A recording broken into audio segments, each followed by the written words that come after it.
Hi guys, അപ്പോൾ നമ്മുടെ ഇന്നത്തെ വീഡിയോ എന്ന് പറയുന്നത് ഒരു തട്ടിക്കൂട്ട് മോരുകറി ഉണ്ടാക്കലാണ്. ഞാനൊരു വീഡിയോയിൽ കണ്ട റെസിപ്പിയാണ്. അപ്പോൾ നമുക്കൊന്ന് ട്രൈ ചെയ്ത് നോക്കാം. ഇതിന് ആവശ്യം വേണ്ട സാധനങ്ങൾ പച്ചമുളക്, ഇഞ്ചി, ചെറിയ ഉള്ളി, വെളുത്തുള്ളി. ഇതൊക്കെ ഒന്ന് അരിഞ്ഞ് ഒരു സൈഡിൽ മാറ്റി വെച്ചിട്ട് ബാക്കി നമുക്ക് മോരാണ് വേണ്ടത്. ഞാൻ 2 കപ്പ് മോരാണ് എടുത്തിട്ടുള്ളത്. അതിന് 2 ഗ്ലാസ് വെള്ളം ഒഴിച്ച് കൊടുക്കുന്നുണ്ട്. നിങ്ങൾ എത്രയാണ് മോര് എടുക്കുന്നത് അതിനനുസരിച്ച് വെള്ളം ചേർക്കുക. പിന്നെ നന്നായിട്ട് ഇളക്കി കൊടുക്കുക. അതവിടെ മാറ്റി വെച്ചതിന് ശേഷം നമ്മൾ ഗ്യാസ് കത്തിച്ച് ചീഞ്ചട്ടി വയ്ക്കുക. ഒന്ന് ചൂടായതിന് ശേഷം എണ്ണ ഒഴിച്ച് കൊടുക്കുക. കുറച്ച് എണ്ണ ഒഴിച്ച് പാകത്തിന് എണ്ണ ഒഴിച്ച് കൊടുത്തിട്ട് എണ്ണ ഒന്ന് ചൂടായി കഴിഞ്ഞാൽ കടുക് പൊട്ടിച്ച് കൊടുക്കുക. കടുക് പൊട്ടിക്കില്ല, കടുക് ഇടുക. പിന്നെ അതിലേക്ക് ഉലുവ ഇടുക. പിന്നെ അതിന് ശേഷം നമ്മൾ ചുവന്നമുളക് ഇട്ട് കൊടുക്കുക. പിന്നെ ബാക്കി അരിഞ്ഞ് വെച്ച സാധനങ്ങളൊക്കെ ഒന്ന് ആഡ് ചെയ്ത് കൊടുക്കുക. എന്നിട്ട് നന്നായിട്ട് ഇളക്കി കൊടുക്കുക. കറിവേപ്പില ഇടാൻ മറക്കരുത്.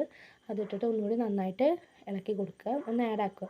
അതിൻ്റെ ഒരു ഗോൾഡൻ കളർ ആയി കഴിഞ്ഞാൽ പിന്നെ ഞാൻ കുറച്ചും കൂടി എണ്ണ ചേർക്കേണ്ടത് അത് അമ്മ പറഞ്ഞിട്ടാണ്. അപ്പോൾ ഒന്നുകൂടി നന്നാവും പറഞ്ഞു.